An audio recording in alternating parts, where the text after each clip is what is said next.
Hello, welcome to today's video. I'm going to be talking about how GM, or rather GM and General Motors, the same thing, can fix a Vauxhall, or how Vauxhall can fix themselves.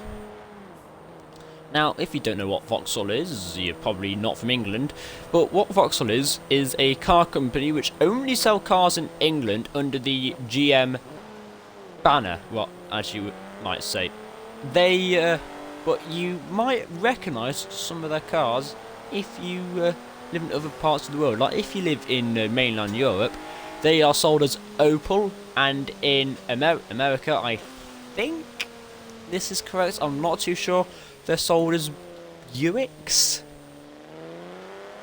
I think, I'm just going this from, I saw a Buick advert when I went to America, that's all I know from that, and they look a bit like Vauxhalls.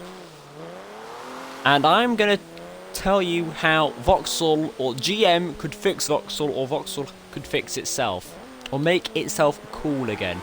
And the thing is, Vauxhall has been cool a few times before, twice to be exact. Once, and the first time it was cool was when it made this, the Vauxhall Lotus Colton. This, as you can see, is a saloon car, but not any ordinary saloon car.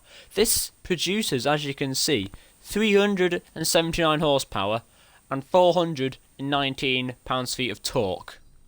And that may not seem like a lot, but for 1990, it was. Because its rivals, such as the BMW M5, Mercedes W124, whatever, weren't that quick. This could go onto a top speed of over 160, while the Mercedes and the BMW were limited. I don't think they were limited, but they couldn't really get past 160. This was because the Lotus Colton, or Vauxhall Lotus Colton, was developed by Lotus, as I have said many times already, the word Lotus. And what happened with Vauxhall is they had the Colton, i.e. this, and they asked Lotus, could you make this more quick? And Lotus did, and what they did, they made it incredibly quick. But what they did to make this incredibly quick was got the normal Colton, painted it dark green, put on a front bumper and a rear spoiler, which, as you know, makes a car much quicker and cooler in every way. They also fitted it with a turbocharged, was it? No, I'm not sure, but it was a V6 engine with 317 odd horsepower and 400 odd pounds-feet of torque, and from 1990, that was a lot.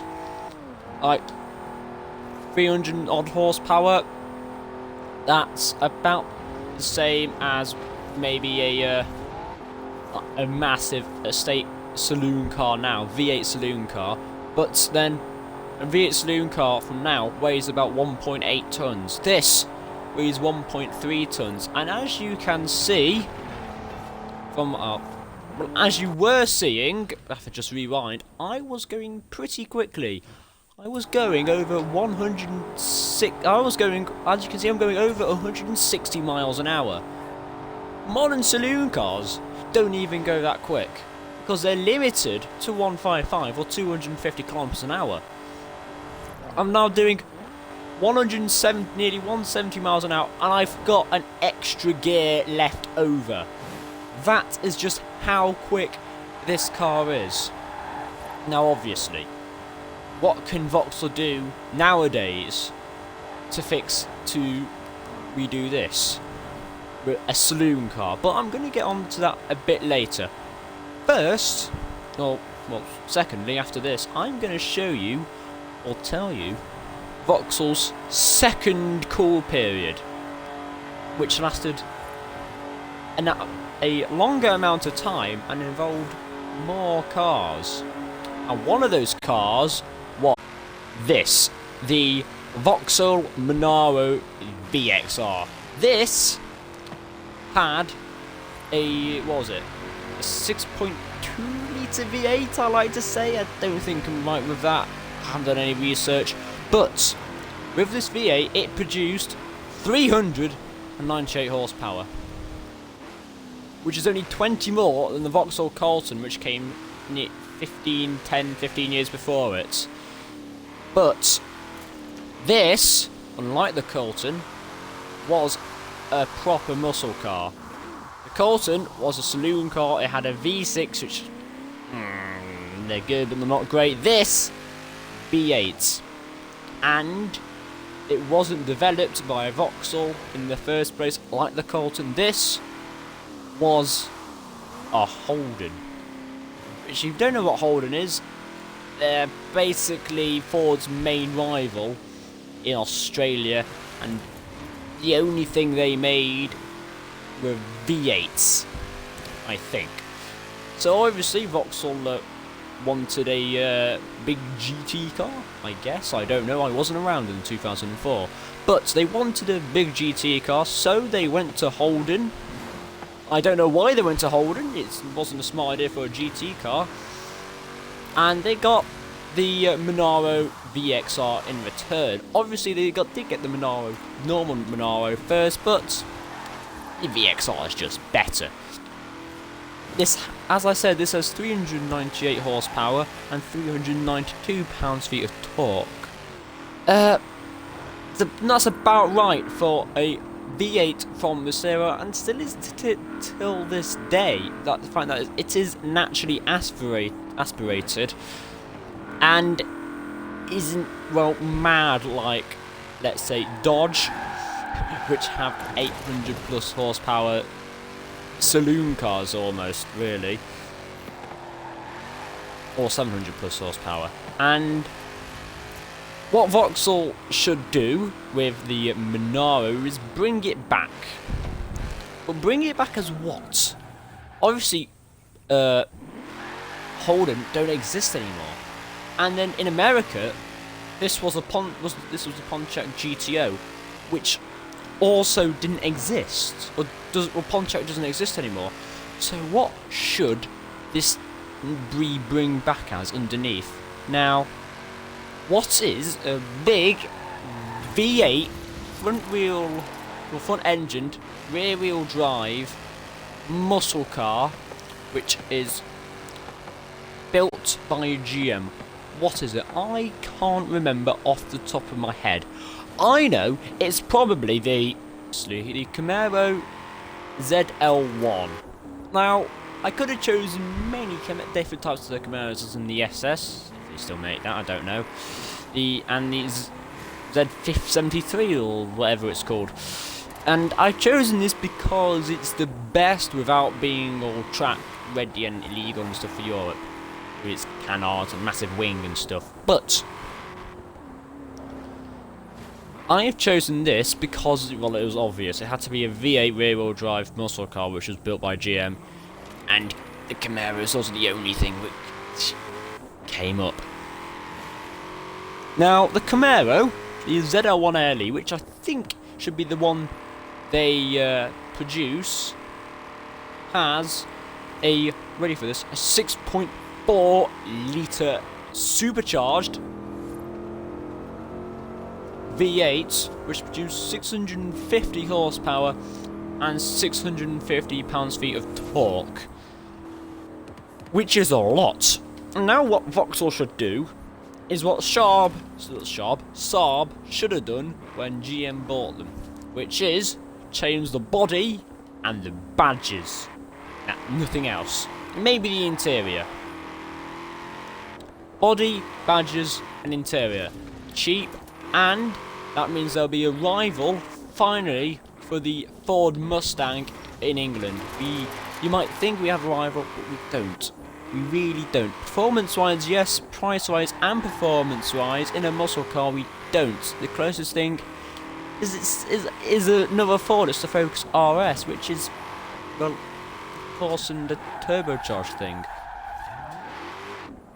And it's a hatchback. And this easily walk over the Ford Mustang. But then Vauxhall has also had, well, did also make rather some other cars in its second cool period, and now, well, some of them were joint developed by Lotus, and one of which I'm about to get into, could not be any more, well, what's the word? I actually don't know what any more. Well, couldn't be a coincidence, any more of a coincidence, that it is around that it basically now has a replacement. And now the car which I'm talking about, which is about to also be replaced by GM, is the Vauxhall VX220 Turbo. Now this has a 2-litre turbocharged 4-cylinder, which produces, wait for it, 197 horsepower, which is, may not be a lot, but this thing was joint developed with Lotus on, I think, the 2nd generation of the Elise, and as you can tell, very good handling car. Not good at stopping, but very good handling. Now, this was called the VX220 because it didn't have a 2.2 litre engine, as I just said, it was 2 litres, but the first two was for the 2 litres, and the second two, even though it only had 197 horsepower, yet you just round it to 200, it's 3 horsepower off. So that's where 2 litres, 200 horsepower. That's where it comes from. Now, as I said, this was joint developed by Lotus with its, I think, 2nd generation Elise, I think. And as you know, Lotus, from earlier when it was doing the Lotus Colton, can make any car company good, and that's what they did with this. I don't know what came first. Was it this or was it the Monaro? I'm not too sure. I might have been the Monaro. But this was a superb car. That was the taxi's fault. This was a superb car till this day even. It's one of the best handling cars ever because it is basically a Lotus. But then, it's a Vauxhall. It even looks like a Vauxhall, unlike the Monaro. That is basically just a Holden. It even looks like a Holden, that thing. This actually looks like a Vauxhall. Those rear lights are almost the exact same ones you got on the Astra from the same year. The front headlights, they're a bit smaller, but that's the steering wheel is from a Lotus and the interior, but this actually looks like a Vauxhall from the era, and I'm pretty sure this was its flagship car. Is this or the Monaro, but then the Monaro looked like Vauxhalls from 10 years before that. That car looked out of date. I'm sorry to say that, I do love it, but it did look out of date. This looked brand new, and still it sort of does look brand new. Even though it is now, what, this thing's 16 years old now? It looks brand new, and now what car should replace this? Now, what car, well you probably know this already, is mid-engined, rear-wheel drive, brand new, and just been brought out, or in the last year, been brought out by General Motors which is completely changed. That car is, of course, the new Corvette C8. Now this has, as you might already know, is 6.2 litre naturally aspirated V8, which produces nearly 500 horsepower, 495, and produces about the same in torque. But what shall Vauxhall call this? Now they called the last car the VX220 because it had 2 litre engine, produces 200 horsepower, near enough. But this is a bit difficult because this produces 500 horsepower and has a 6.2 litre engine. So, and obviously they can't call it the 625, that would just be stupid, the 625, because there's a Rover called the 625, which, well, Rover, don't want to name your flagship car after a Rover. So what are they going to do? Yeah, just call it the Vauxhall 620. It will be fine. Or call it the 320 because it's the car which is going to be replaced this. Just call it the 320. Now, what are they going to do to change this? I think you only really have to change a few things. One, the steering wheel. Just put a Vauxhall badge on it. Yeah, obviously put the steering and also put it on the correct side of the car. Yeah, change the lights, I think. The rear lights are sort of okay, but the front lights, yeah. Change the front lights, get rid of the Corvette badges. And then that's really about it. That's really all they need to do. It's just sort of the lights and the badges. And maybe then it's just the front lights, maybe the front bumper they really have to change. Yeah, just change the front bumper and the front lights and the interior and stuff. And then that's all you have to do with this car. And yeah, that's sort of going to be the end of the video. I have ranted on for quite a bit now. To be fair, I've ranted on 40 minutes in the recording of this about how GM can fix Vauxhall. But anyway, if you like me ranting on and you want me to rant on how another car company can fix itself, please subscribe. Like the video so it's better. And also, comment what car company you think should be better and why, because this is the only one I can think of. It has amazing history and not living up to it is Vauxhall. Now, comment, like, subscribe,